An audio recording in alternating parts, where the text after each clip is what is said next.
The library of Agudas Chasidei Chabad houses a remarkable manuscript crafted in 1760 by the talented scribe and artist Chaim ben Asher Anshel of Kittsee, near present-day Bratislava.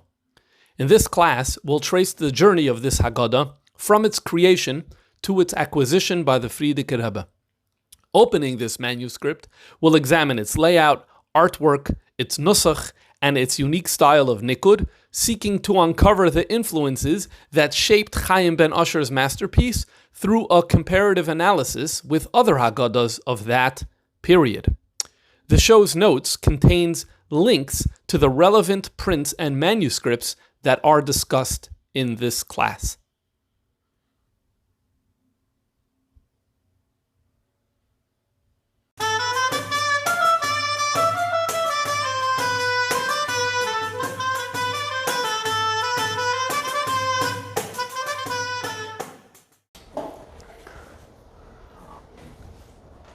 Okay.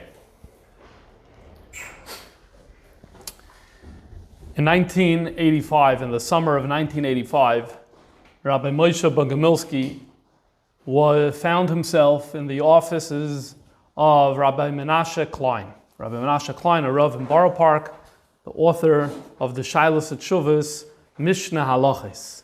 Why was Rabbi Bogomilsky in Rabbi Klein's office? Because during that year, there were Svarim that were taken illegally from 770, as is well known, the trial of the Svarim. And there was a buyback plan where if someone who had bought one of these Svarim that should not have been removed, if they had a receipt of the sale, then the Rebbe's Maskirus would repay them for the amount that they paid the seller of these books. What happened if the person did not have a receipt, which happens sometimes? So then the directive from the Rebbe was that the payback should happen in the presence of a Rav who testifies to this person's reliability. So one particular buyback that Rabbi Moshe Bogomilsky was involved in concerned a printed Haggadah, not the subject of today's class, a printed Haggadah that was around $5,000. And the buyer did not have a receipt. And so the buyback happened in the presence of Rabbi Menashe Klein, and who attested to the reliability of this particular individual. And this person was given the amount of money by Rabbi Moshe Bogomilsky from the Maskirus. This is, as Rabbi Bogomilsky relates the story in his book titled Hey Teves Dida Nusach. He reports there that Rabbi Klein expressed some surprise that someone would pay $500, or sorry, I was saying $500, it was $5,000, $5,000 for this printed Haggadah. So Rabbi Bogomilsky writes as follows: I told him that this is not such a wonder. There was another Haggadah which ended up being sold to someone in Zurich for almost $150,000. In the footnote, he clarifies this Haggadah was sold initially for $69,000 to a Swiss dealer, who in turn sold it to a collector. The collector's name was Mr. Michael Florsheim of Zurich, and Florsheim had a collection of Haggadahs, and he is the one who paid $148,500 to this middleman for this Haggadah. So when Rabbi Klein heard this vast amount, close to $150,000 that was paid for this Haggadah, he told Rabbi Bogomilsky as follows: "Was? 150,000 for a Haggadah? Zicher parley hat allein gechasemet sein Namen auf es." Certainly must be that Pharaoh himself signed or autographed this particular Haggadah. So that's funny, obviously, but as we're going to see, the story of this Haggadah that sold for $150,000, although it doesn't have Paro's autograph on it, but nonetheless there are some unique attributes that it does have, and the focus of today's class is going to be on this particular Haggadah manuscript. So let's talk and open about the creation of this particular Haggadah. Although we're in the era of print, as we're going to see, we're in the 1700s. Nonetheless, we're not dealing here with a printed Haggadah. We're dealing here with a manuscript, which means, by definition, it's unique. There's only one of this particular kind of this particular manuscript in the world. As the title page reads, Seder Haggadah Shal Pesach, and there are some other words, including the words V'im Tziyurim Noem, that it has beautiful imagery, as we're going to see. Indeed, it does.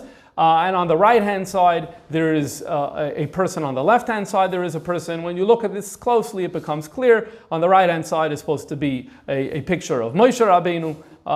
There's two tablets in one hand, and there's the mata, the Moshe Rabbeinu's staff, in the other hand. And on the left-hand side is the image of a Kohen Gadol that represents Aaron, who has the Choshen and HaMishpat on his chest. Under Moshe and Aaron is two grotesques, which is a form of art. We don't need to get into why and what the importance of that is right now. Let's take a closer look at some of the items on this title page to understand who created it, where it was created, and who owned it. So first, in terms of where it was created, so the title page says, Nase poi kihilas kodesh Kittzee samoch le'ir Pressburg. Kittzee, which is near Pressburg. Today there's a city in Slovakia called Bratislava, which is right here on the eastern side of the Danube River. Right around over here is Kittzee, and Kittzee today is in Austria, and that's what he means here when he says Kittzee, that is near Pressburg. Okay. Al Yidei HaKosev, the writer, HaKatan, Chaim ben Hamanoyach Kvoid Asher Anshel. So his name is Chaim, his father's name is Asher Anshel, and he lives in this Kehilas Kodesh of Kittzee. And Nichtav Bishnas Tov Kuf Chaf, it is written in the year Tov Kuf Chaf, that's 1760, Leprat Katan Poi, this is where he wrote it. So we have a date, we have a name of an author and an artist, Chaim, the son of Asher Anshel. The place is Kittzee, which is right next to Bratislava, Pressburg. Today, Kittzee is on the western side of the Danube River in modern-day Austria. And the date when this was created is 1760. As I said before, we're well into the age of print, but it's worth pointing out here that during this century, there was a renaissance in terms of manuscripts, and that is those who were able to afford it. Instead of saying, why get a print, which is something that everyone has, I could afford a manuscript, I could afford someone who's going to create it for me. And so there's a number of Jewish manuscripts that are there that we have from the 1700s. I should point out that's more than when printing first came out in the mid 15th century. So then, there's a rush to print, and then there's a complete slowdown, and then eventually a complete cessation of manuscript creation. What do you need it for? Now we have printing. And that goes on kind of into the 1700s, and then suddenly we get a resurgence where people say, you know something? Printing is nice, but I would actually rather have a bencher that's a manuscript. I'd rather have a Haggadah that's a manuscript. And obviously this is the wealthy people, and it becomes a status, and that's what we're looking at over here. So, do we have more information about this man, Chaim, the son of Asher Anshel? So the answer to that is yes. That's because a few years ago, in 2008, the auction house Christie's put up an item created by the same Chaim. And in this case, it was a Seder of Birchas Hamazon, which you can see pictured here on the screen on the right-hand side, from the year Tov Kuf Yud Gimel, that's 1853. And so they did the research about this man, and this is what they write. In the year 1735, first they talk about Kittzee itself. In the year 1735, the Jewish community of Kittzee consisted of 155 adults and 111 children. So that's the size of this town where Chaim lives. Today, approximately 20 manuscripts by our artist are known to exist. So there are 20 manuscripts in different places around the world from this Reb Chaim. In the library here, there's this one Haggadah. There are another 19 different manuscripts. For example, this Seder Birchas Hamazon that Christie sold in December of 2008. He died in Kittzee, Chaim did, in 1784, where his tombstone is still preserved in the Jewish cemetery. So that's where he passed away, and it seems like, I didn't see a picture, but it seems like his matzeva is still in existence. They say that there are approximately 20 manuscripts by our artist. Well, at least 8 and maybe even 9 of them are Haggadah Shal Pesach. And I'm going to right now show you, because 5 additional Haggadah Shel Pesach, and you're going to see that there's a lot of similarities. I'm just going to show you the title page now, and you're going to see there's a lot of similarities between the one here in the Rebbe's library and these other Haggadahs that he wrote as well. So this is part of the William Gross collection in Tel Aviv. He wrote this in the year Tov Kuf Ches. That is 1748. His name is there. He says his name is Chaim, the son of Asher Anshel. Again, the same type of Moshe and Aaron on the right and the left, though there are differences, obviously, but there are definitely some similarities. Both, obviously, the handwriting is extremely similar, and in terms of the imagery, there's some similarities as well. Next up, in the Hebrew Union College in Cincinnati, there's another Haggadah. This one from Tov Kuf Chav Ches, this is 1768, so 8 years after the one that we have over here. In the Jewish Museum in London, Tov Kuf Chav Tes, 1769. In the Library of the Hungarian Academy of Sciences in Budapest, a manuscript from Tov Kuf Lamed Aleph, that is 1771. And then here in New York, in the Jewish Theological Seminary, Tov Kuf Lamed Beis. So these are 5 altogether, right? Let's count again just to make sure. 1, 2, 3, 4, 5. In addition to the one here in the library of Agudas Chasidei Chabad, so that's 6 who's can all be viewed online. And there's another 2, maybe even 3 that are known to exist. So that means half of his surviving manuscripts are Haggadahs Shel Pesach. Our focus today is going to be on the one that's here in the library here, but maybe a few times we'll consult some of the other ones as well if they help clarify a thing or two. Let's talk about the provenance of this particular manuscript. Obviously, there was a journey to get to this library over here. From the hands of Chaim, the creator. There is a story. Parts of the story are known. Parts probably are unknown, but there are 2 parts that we know, and we're going to focus on that. So if we go back to the title page of this Haggadah, we see that in the center there's like an empty space. The artist left an empty space where the name of the owner could be created, and indeed a hand at some point wrote in cursive and not such easy to read script some information over here.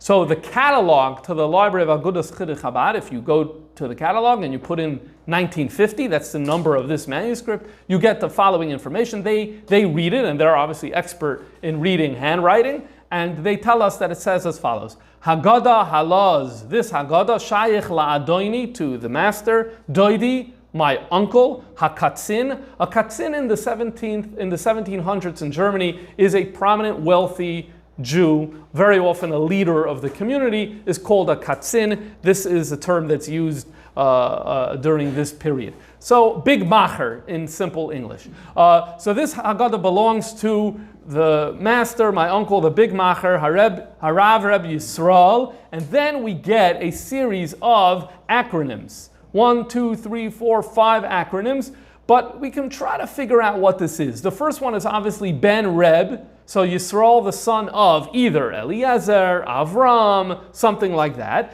And then it's very common in this period of time to also refer to who your father-in-law is, because if your father-in-law is an important person, especially if that was a driving factor in why the marriage took place, so then that would be something that deserves to be noted. So the best guess is that the Ches is Hassan, and then for Hassan Reb, and then the Samach is some name. So probably something like Sender or other names that begin with a Samach.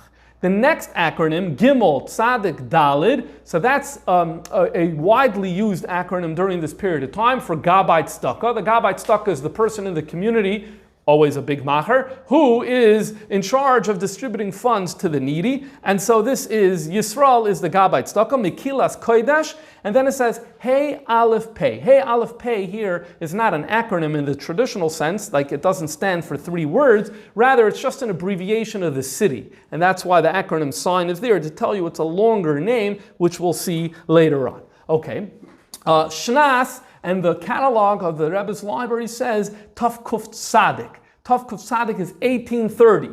So basically, we're getting here, according to this description here, an ownership marking from the year 1830, which obviously gives us a significant gap between the creation date, 1760, and 1830. That's not something we like. We'd prefer if we didn't have such a big gap, but if that's the gap, then that's what it is, the year 1830. However, we have to consider today, in recent months, we have to consider an adjustment to this particular date.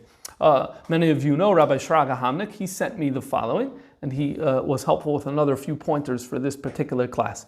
A few months ago, in October of 2023, an auction house based out of Eretz Yisrael put up a Torah plate cover for auction, which you can see here on the screen. If you blow it up more and you look at the bottom, you're able to see there's 2 lines of writing.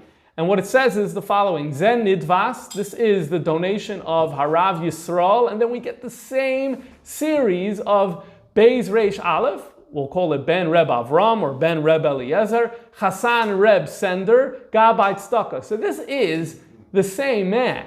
In terms of the name, okay, there's more additional information of presumably his wife here.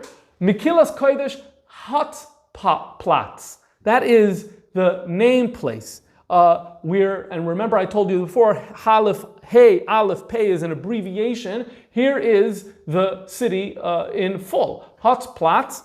This is a city in German. This is the name. Today, the city is known as Osoblaha, which is in Czechoslovakia. But the German name is Hotzenplatz, and so the Yiddish name was Hotsplatz, same idea, and abbreviated, it's Hey Aleph Pei. So given the same date and place, we could pretty much say that the same person who owned this Haggadah, whose name is on that Haggadah, that big macher is the big macher here who made this donation of this Torah plate to some shul. Now here comes the important part. The important part is that when did this donation happen by this Yisrael? It happened in the year Tov Kuf Chaf Gimel. Tov Kuf Chaf Gimel is 1863. So now bear with me. 1763. So if in 1763 he was already an established person who gave a donation to a shul of a Torah plate, in 1830, so many years later, 70-something years later, he's still alive with a name on his Haggadah. Very hard to suggest that this is what's happening. So I happen to give this also to an independent person to read for me, the name of the date here at the bottom, and he told me that he reads it as Tov Kuf Lamed, that it's not, although it looks like a Langa Tzadik because of the flourish, but very often a Lamed is created that way, and so therefore instead of 1830, we get the date 1770, which is 10 years away from the creation of the manuscript, and it's 7 years away from the donation of that Torah plate. That is the more reasonable thing, and so therefore, as a result of this, I think it would probably be a good idea for the catalog to be updated and for us to, with this new information of this new date. More information about this man, who this Rebbe Yisrael was, I didn't see anything online, but he is probably the first owner. Why is it that not he, but his nephew is writing this Haggadah belongs to my uncle? That I don't know. Is it that his nephew buys it as a present and just fails to write it's a present? That's a possibility. Maybe there's some other possibility. I don't know. But I think it's reasonable to suggest that he is the first owner of this particular manuscript. So Chaim creates it in Kittzee and then waits for a wealthy person to come and buy it, or the other way around. Maybe they commission him to write it, depending on how it worked. Sometimes you write and then people will come to buy. Sometimes you wait and someone commissions and you'll write it. One of those two things occurred. The first owner lives here in Osoblaha, which is Hotzenplatz. That is this Reb Yisrael, who's that first owner, which is not too far from Kittzee. You can see over here. Okay. Now let's talk about the second part of the story of the provenance of this, and that's how it comes to be part of the library over here. In the year 1901, there was a book that was published in Russia that is a bibliography on the Agudas Shel Pesach, and that is, someone had this idea and says there's been so many printings of the Haggadah, let's list them all. So this way you know where it was printed, by who, and any important information about it. There's been a number of such bibliographies that have been created. This is the first one. Obviously, it wasn't complete because it was done in 1901, and any people who came after found different printings that he missed. Who is the author of this bibliography? His name is Shmuel Weiner. Maybe it's pronounced Weiner, I'm not sure. I'm going to go with Weiner. He was a known bibliographer at the time, and he worked for the Asiatic Museum in St. Petersburg. Asiatic Museum, the full name is the Asiatic Museum of the Imperial Academy of Sciences, which was also responsible for collecting Kitzee Haggadah and Sfarim, because that's part of the Asiatic Jews fall under that category because of Eretz Yisrael. So this is what his day job is. And he also on the side has his own personal collection of Jewish Sfarim. And specifically, he also has a collection of Haggadahs shel Pesach. Now what happens is, the Russian Revolution happens, 1917. He then wants to leave Russia in 1924, 25. He wants to leave. He has children that live outside the Soviet Union. He wants to get out. Now, during the trial of the Sfarim that happened in the end of 1985, beginning of 1986, testimony was offered that stated the following. There was a man in Leningrad and Petersburg whose name was Mr. Weiner. He was a librarian in the Asiatic Institute in the Jewish section. He wanted to leave Russia. He had a child in France. He also had a personal collection for his own library. When he was ready to leave Russia, the communists did not let him take his library with him. So what happened? Basically, he needs a buyer to buy this, and he's desperate, so he's going to sell it for relatively cheap. Who's buying a library in communist Russia, a Judaic library in communist Russia in 1924, 1925? There probably weren't a lot of options then, both because of the climate, the economy, and all the problems that existed at the time. The Frierdiker Rebbe bought his this library, and what was said at trial was that it was for a mechir mozel, a very cheap price. This is Rabbi Levin reporting this in his book on the library. The Frierdiker Rebbe did not have funds, even the cheaper amount did not have funds to pay, and so therefore it was done a monthly payment. This is the testimony that was offered. Altogether, we're dealing with around 5,000 Sfarim. This is what was said at the trial, as quoted by Rabbi Shalom Ber Levin in his Sefer on the library. Just a few years ago, we got the actual contract. This was found in Russia.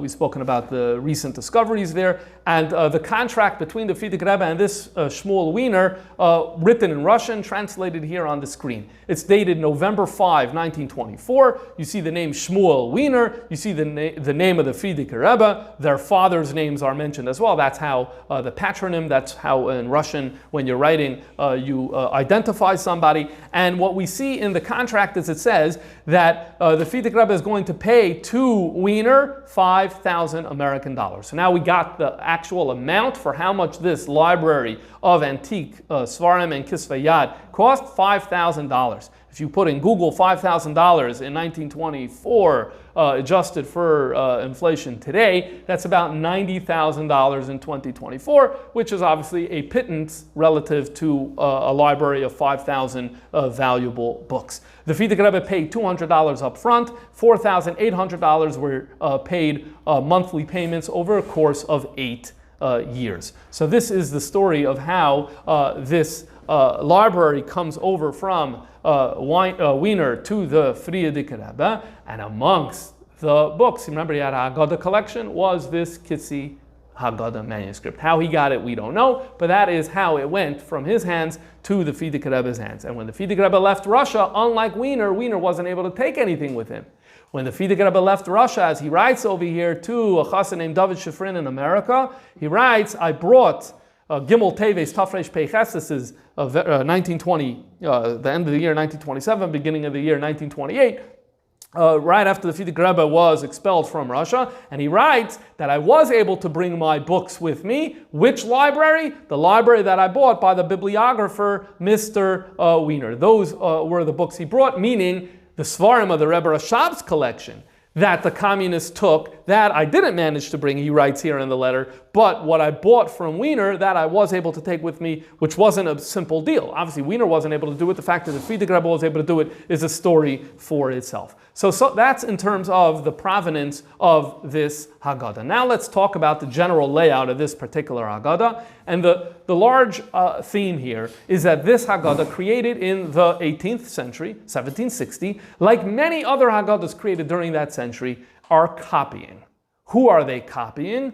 They're copying the 1695 Amsterdam Haggadah that you see on the left-hand side of your screen. The left-hand side you see there's a Moshe Rabbeinu and an Aaron, Moshe on the right, an Aaron on the left, printed in Amsterdam in the year Kuf Nun Hey Shin. That comes out to the year 1695. This was a very famous printing of the Haggadah Shal Pesach. What you're seeing right now is an image that was created with a copper plate. What does it mean, an image that is created with a copper plate? So basically, you'll have an artist that will etch into a copper plate a certain shape. They'll put ink onto the copper plate and then clean it off so it will only remain in the etching. And then when you take that and you press it down on a paper and the paper gets pushed into the grooves, then that image that's on the copper plate, or more precisely a mirror image of what's on that copper plate, appears on the paper. This is, I think it's the first Jewish book that that uses copper plates for imagery. The earlier century of printing, when you wanted to do an image, it was done with a woodcut.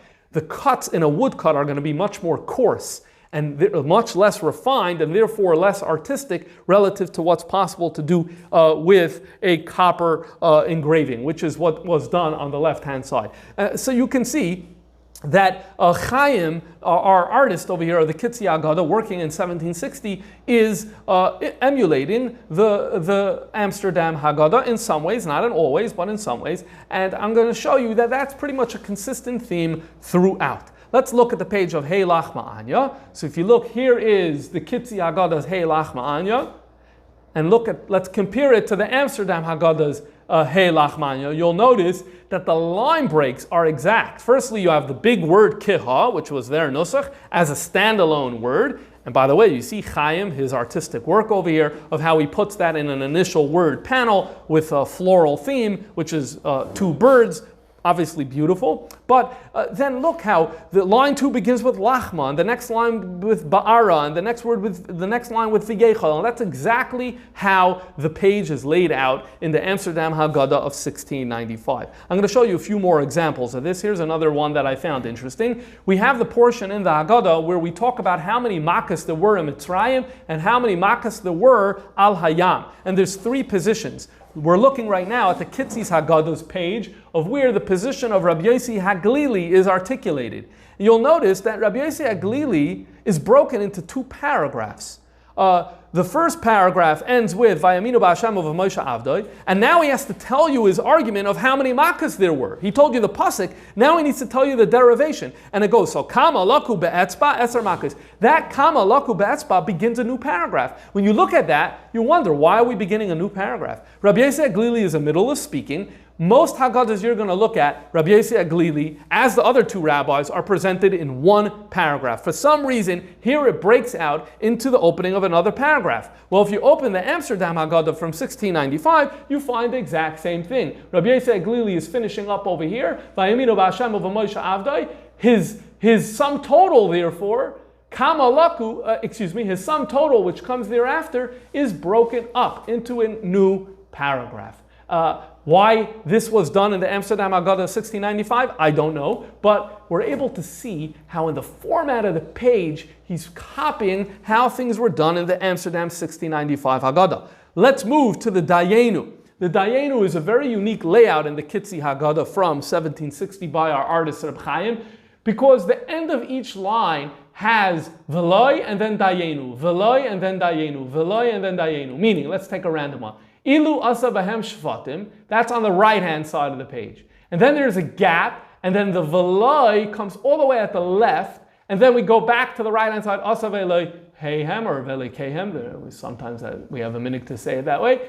And then there's the break, and then dayenu. So this is a unique, it's very normal to have dayenus flush left. It's not so common to have veloi flush left with the dayenus. Go to the go to the Amsterdam Haggadah and you won't be surprised that you pretty much have the exact same layout. One more example. All of the Kittzee Haggadah is written out in one column per page, right?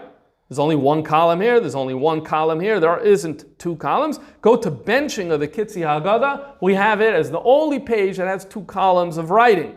Well, lo and behold, if you go to the Amsterdam Haggadah and you look at the benching, it is broken down into two columns. And so, with these few examples, I've demonstrated that the general layout of the Kittzee Haggadah follows the Amsterdam Haggadah. And this is also true for the art. We're going to look now at some of the artwork in this Haggadah, and we're going to see that it too is going to follow the Amsterdam Haggadah. I should point out that of the 5 Kittzee Haggadahs that you can see online, only 2 of them get images. The rest of them get floral design. They have beautiful calligraphy, but they don't get images. The ones that have images is the one here in the Rebbe's library, as well as one of the others, I believe the one in London or the Gross Collection, I don't remember right now, we'll soon see which one, has images. Okay, so let's see how the images match the Amsterdam Haggadah. I'm going to show you a few perfect matches, and then I'll show you some imperfect one. Here is the Kittzee Haggadah, the page of Avodim Ayinu Lefara b'Mitzrayim,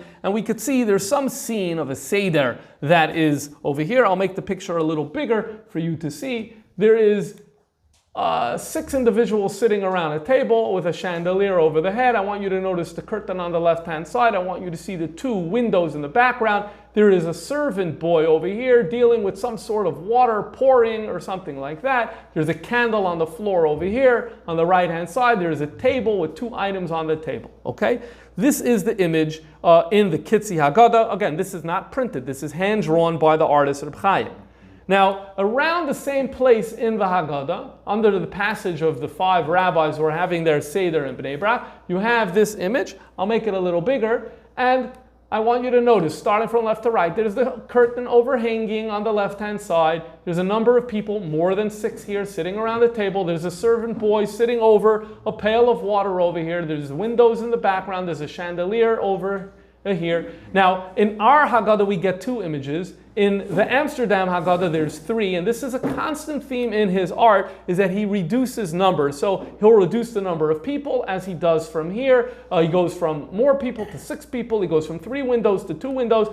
He goes from 3 servants just to 1 servant. But you're able to see how he's copying this image, and it's a very close copy.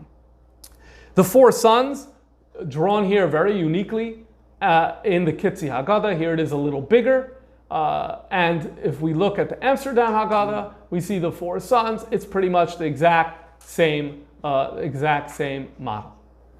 Later on in the Haggadah, when we're dealing with Hallel, David HaMelech, it's Kapitlach of Tilim, we have in the Kittzee Haggadah an image of a king kneeling with his hands together in a motion of prayer. Not so usual in Jewish art. Definitely not in the 18th century. There's also like a halo up here at the top, and it says over there in the words Ruach HaKodesh.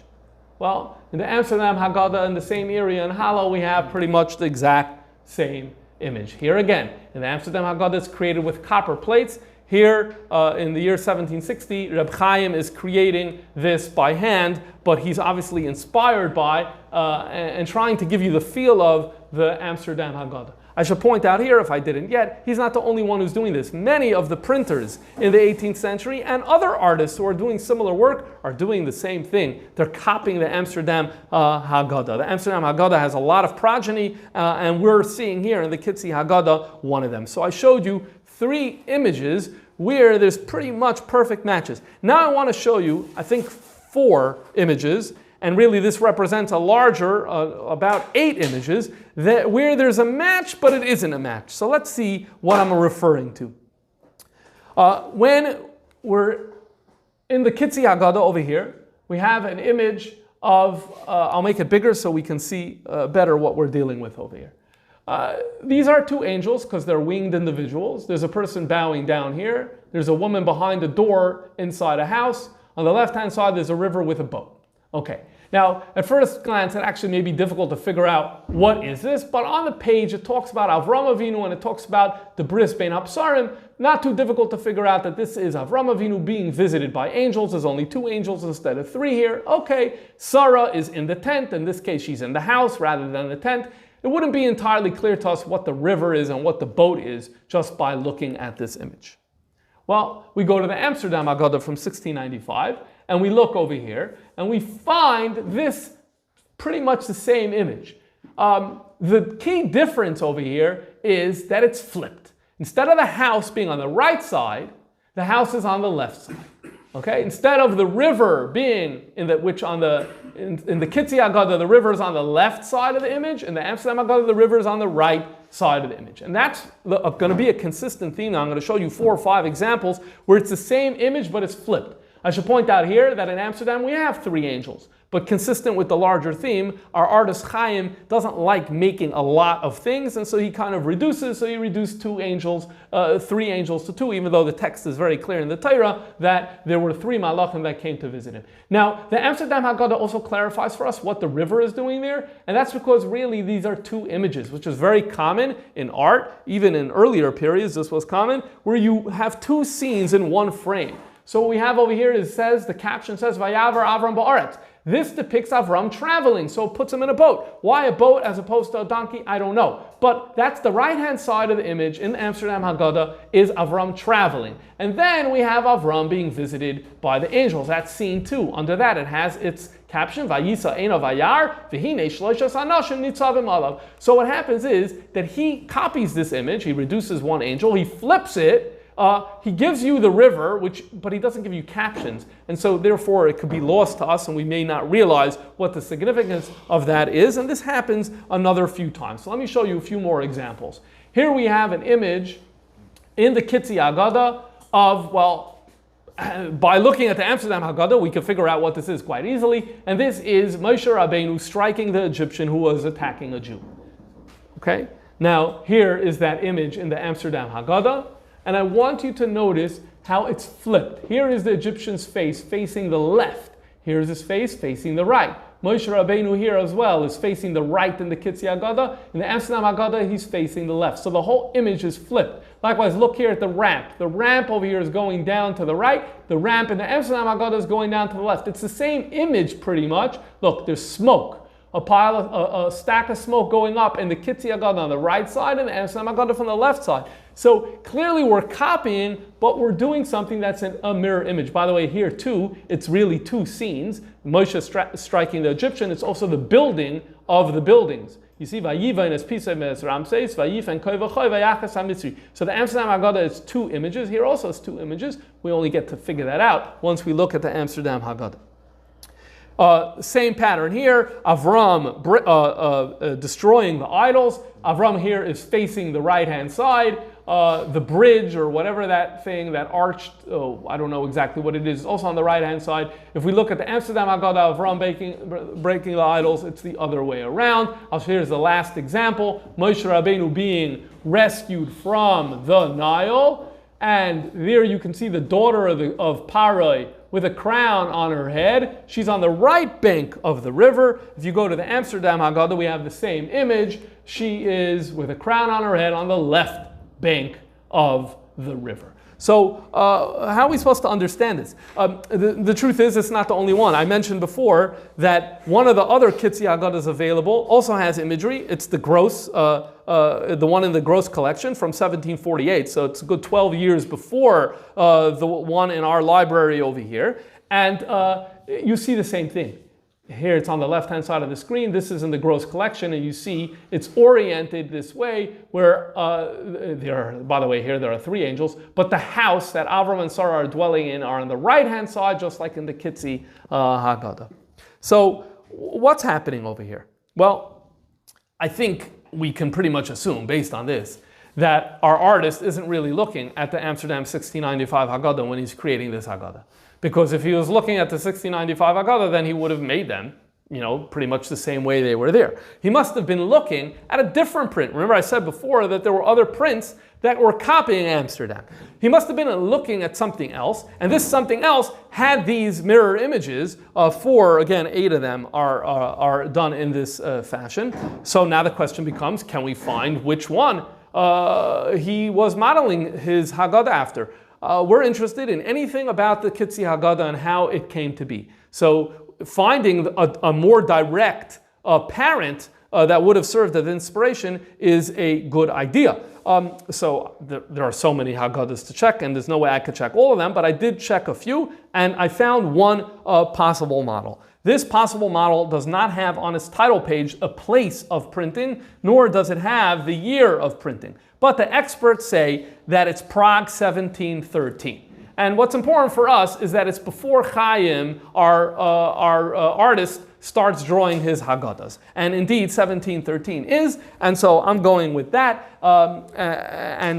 Prague happens to be good for our purposes because it's actually closer than Amsterdam to where Chaim is operating. Chaim is operating in the area of Austria. Prague is much closer. And when we look there, we see the 3 images. Remember, Chaim had 3 images that were exactly the same like the Amsterdam Haggadah. The Seder scene, the rabbis of the Seder scene, the 4 sons, and David HaMelech in prayer. All of those were oriented in the exact same direction as the Amsterdam Haggadah. Well, in this 1713 Prague Haggadah, those 3 images are also oriented exactly that way. But then, when we go to the other image, we find that the Prague Haggadah has it backwards, meaning the mirror image. So for example, right here, on the left-hand side of the screen, this is Prague 1713. You can see the house is on the right-hand side, which is what the model Chaim copied.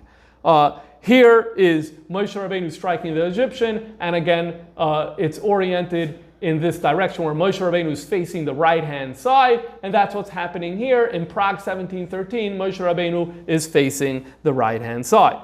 Likewise, Abraham breaking the idols, Abraham is facing the right. In Prague 1713, he's facing the right. Prague 1713 is not a manuscript, it's a printed edition of the Haggadah, and this seems to be his more direct source. Here we have the Bas Parai on the right-hand side of the bank of the river in the Kittzee Haggadah, and indeed in the Prague 1713 Haggadah, it has the daughter of Parai on the right-hand side of the river. And likewise, all of the images that are mirrored in Kittzee are mirrored in this Prague 1713 Haggadah. Now maybe there are others as well that had it in this way, but this is the one that I found, and so therefore this or something like this, or maybe a progeny of this, would have been a more direct source for Chaim when he was sitting down to create his art. Now the question we need to ask ourselves is, well, one second, why do we get mirror images in Prague 1713? Why are they not exactly the same?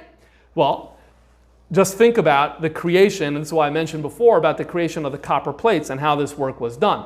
If you're a printer and you have an Amsterdam 1695 Haggadah and you want to reproduce that, so what are you going to do? You're going to look at that image. If you're going to take that image and you're going to etch it into copper, then what are you going to get when you use that etching on a paper? You're going to get a mirror image. So by definition, you're going to end up getting the opposite of what you're looking at. So if you're looking at 1695 and you create what you're looking at into the copper etching, then when you put that on paper, you're going to end up having the mirror image. So why did Prague have some direct and 3 that mirrored, 3 that are exactly the same, and 8 that are mirror image? That I can't explain. I don't know. I don't understand that. But that would explain why it would happen in the printing world, and then our artist, someone like Chaim, looks at a Haggadah like this and says, oh, I'm going to copy these images, and that's what gives us this. So when we want to think about the Kittzee Haggadah and we want to think its inspiration, yes, the Amsterdam Haggadah, I showed you the layout is very much like that. The images are very much Amsterdam 1695, but with some caveat over there about some other middlemen that are relevant along the way, perhaps even this Haggadah from Prague 1713. Okay, now there are in some ways where Chaim goes off from the Amsterdam model. There are two images in the Amsterdam Haggadah that he did not reproduce in our Kittzee Haggadah from 1760 in the library here. There's a Matan Torah scene and a Beis Hamikdash image. These two images he did not reproduce by hand in the Kittzee Haggadah of 1760. Likewise, there's another anomaly. That is, he gives us a image of Kriyas Yamsuf over here. The Haggadah is talking about the splitting of the sea, and there's an image here of Kriyas Yamsuf. I'll make it a little better. We'll be able to see. Here you can see a person with a crown. He's going through the water over here. There's a person on a horse here. This is Moshe Rabbeinu with his staff, which is a big part of how the sea is split on the right-hand side of the image. So this is an image of Kriyas Yamsuf. When you go to the Amsterdam Haggadah, there is, in 1695, a Kriyas Yamsuf image. But when you look at it, beside for the fact that the orientation is different, Moshe here is on the right, Moshe here is on the left. But remember, that doesn't concern us because we kind of figured out how that happens. But it doesn't look similar. Here you have a guy with a crown, for example. That's a key feature of the picture. You don't have that similarity over here. Likewise, the animals, the way they're placed here. Just Moshe's stick here is upward. Here, his stick is downward. Although there's always differences, but the key elements of each picture is the same. And here's just too much difference. And it turns out that there is a different printing of Haggadah, Offenbach 1722. This edition of Haggadah Shal Pesach, you see the title page on the right-hand side, and on the left-hand side, there's a woodcut. You see here how the etching is more, here I'll make it bigger. You see how it's not as fine as other images we were looking at? You see how it's more coarse, it's more rough? That's because this is not a copper plate, this is an etching that's done in wood. But the key is, this is our image. You see the king with a crown over here with his hands raised up. That's him in the Kittzee Haggadah. Here, Moshe Rabbeinu's staff up in the ear. Moshe Rabbeinu's staff up in the ear. Yes, it's flipped. Okay, so he didn't copy his image off this Offenbach one. He copied off another one, either the progeny of this one or the parent of this one, depending on how it came about. That I don't know. But I'm just, again, trying to get a fuller picture of Chaim. What is the inspiration for his images? And we say Amsterdam, but yes, there's one image that looks like actually it's coming from a different edition of the Haggadah. Let's now talk about the nusach, the text of the Haggadah. There are variations compared to the Haggadah you use, and for that matter, the Haggadahs that many people use. But the truth is, there is a whole subject of minor variances in the nusach of the Haggadah, and in almost all instances where I saw he writes something differently, even if it's a little bizarre, it turns out that there's a manuscript tradition that has it, or even some printed editions that have that variation. There was one, however, that I found to be extremely odd, and in fact, it's even hard to understand how this nusach even makes sense. You're looking on the right-hand side of the Kittzee Haggadah, and it says over here, Ilu hachilanu lanu es haman. If he would have fed us the man. Hechilanu. Hechilanu is fed us. The lanu at the end of the word turns the suffix of the word, turns it possessive, turns it into us. Once you say hechilanu, to add the word lanu es haman to us the man doesn't make sense. The standard nusach, and as far as I can tell, all the manuscripts from the Middle Ages that have the Haggadah say ilu hechilanu es haman, without that extra lanu over there. And this is not a one-time issue in Kittzee 1760, which you see on the right-hand side of the screen. If you go back to the Gross collection, that's 1648, you see he made the same issue. Ilu hachilanu lanu es haman. To me, it looked like an error. You go to the version from 1768, this one does not have that problem.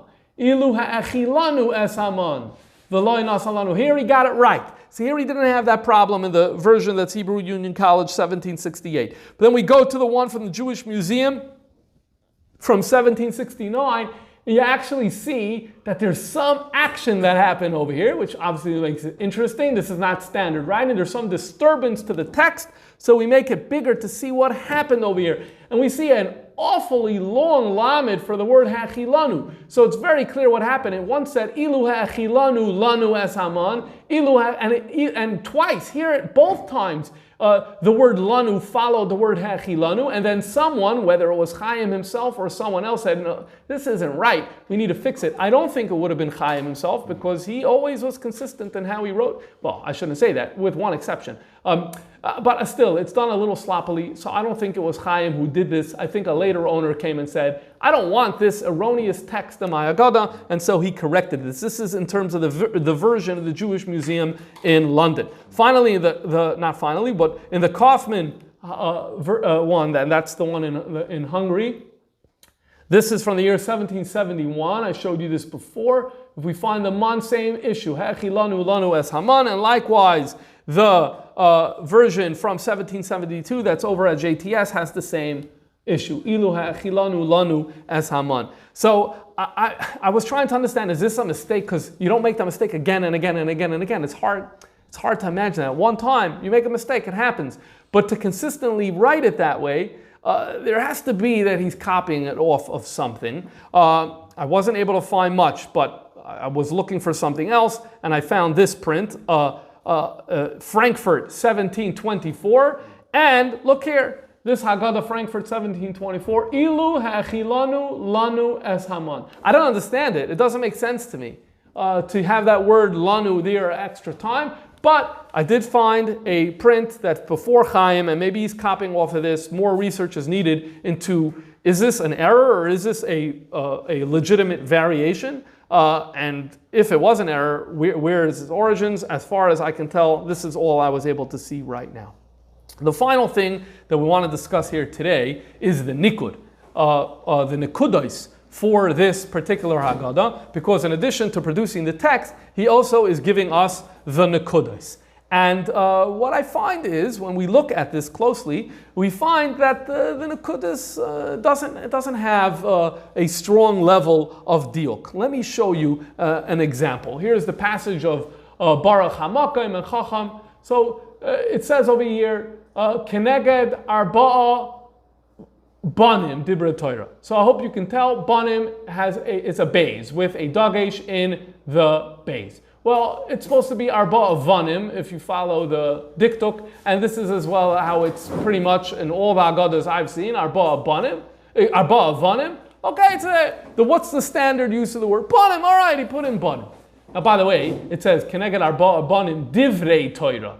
Now, I looked at that first, I'm like, that's an error. Divrei Torah, it's Dibra Torah. Well, it turns out that there are some versions that have divrei Torah, which would mean as follows: Keneged arba avanim divrei. The words of the Torah contain 4 sons. Okay, but anyway, I'm concerned with the word banim here. She'ena yedea lish'ol with a kamatz rather than lish'ol. Chacham mahu omer maha edus. We'd say maha edois. That's the right nikud. Ein maftir kehilchos ha-pesach. Not Pesach. And then again, Achar HaPesach, with a segel under the Pei and under the Samach, and Afikoi Men. Not Afikoi Mon, he has Afikoi Men, with a segel under the Men. So a few notes about this. Firstly, Chaim may not have done the nikud. I'm an artist, I'm a big macher, calligrapher. He's going to do the nikud. He probably hired a guy to do the nikud. And in fact, the nikud is not consistent. If you look at the different manuscripts of Kittzee Haggadahs, you see that it's not a consistent nikud. So it's very possible that he had someone else do it. He hired someone else to do it. That's point 1. Point 2, when you look at the different variations in nikud here, it sounds like someone who basically sat down and said, this is how it sounds to me, this is how I'm writing it, without consulting an authoritative source. So look at these words, like banim, vanim. The word is banim, right? So you write banim. She'ena yedei lishol. Put yourself in a mindset of you speak German, you speak Yiddish in the 1700s, she'ena yedei lishol, right? Even today, people who speak Yiddish will say, they say she'ena yedei lishol, or they say she'ena yedei lishol. That's very, very common to hear a cholam merge into a kamatz. Eidos, the word is eidos. Eidos, the way when we use the word in everyday Yiddish, we say eidos. So, and so that's what's happening here. Pesach, the Yom Tov is Pesach. Have a Zis in Pesach, right? Pesach. So the word Pesach is presented, as it was commonly said, as it was heard on the street. Afikoimen, even today, you hear people say, hey, when are we getting the afikoimen? When are we getting the afikoimen? Now, as opposed to afikoiman. So I think what's happening here, and this needs to be studied more closely, and which I didn't do, is that if you read this Haggadah, you'll see the nikud probably reflects sometimes it's just sloppiness, but sometimes the nikud reflects how words were often used on the Jewish street in 1760 in Kittzee at the time. And if so, that's very interesting to learn about pronunciation, how pronunciation evolves. Now we're almost done here. One particular problem here is the Agudas. Because what happened here is that his cholam changed to a shuruk. That's essentially what happened here. Well, looking through the Haggadah, I found that this actually happens rather, I shouldn't say consistently, but it happens often. Look at these 4 examples. Marur, doesn't say marur. It says marur with a shuruk here instead of a cholam. That's example number 1. It happens again over here, marur with a shuruk in the vav rather than the cholam. Look at the makkahs, dam, tzvardeya, and he actually has dam, tzvardeya, kinim, aruv, rather than aroiv. Instead of a cholam, he has a shuruk. Then here's a really bizarre one. Yachel mib'oid yoim turns into yachel mib'ud yoim, a shuruk rather than a cholam. So now we have 5 examples of where a cholam turned into a shuruk.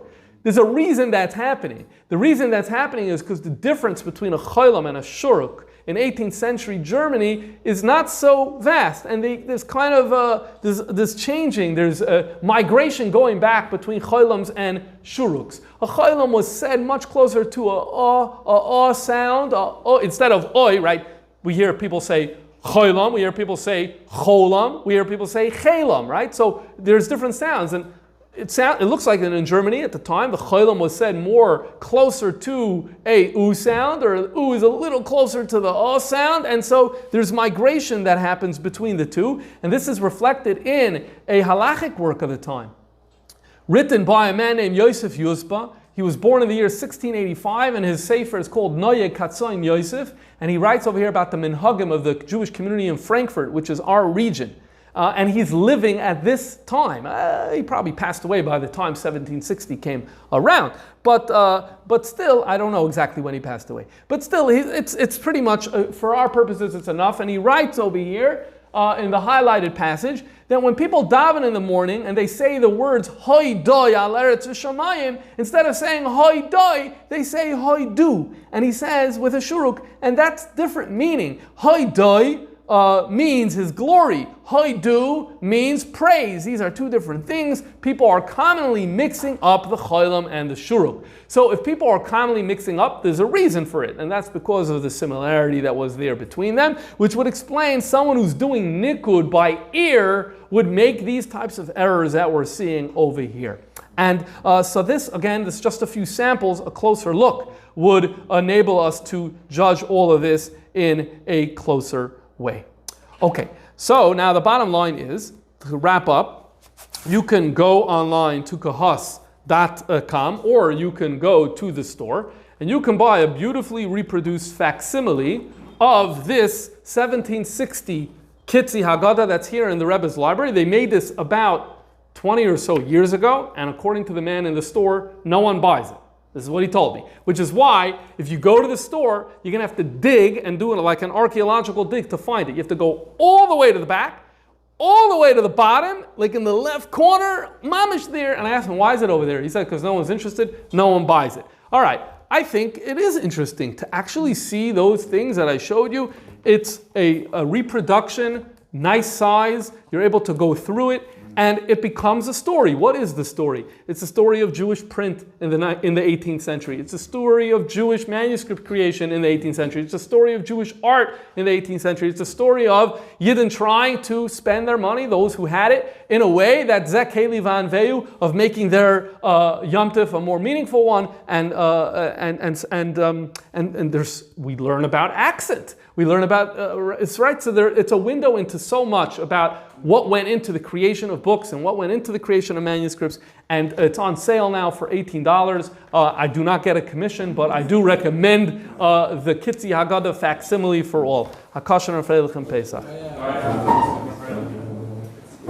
We make that guide, if it would include all the details you mentioned.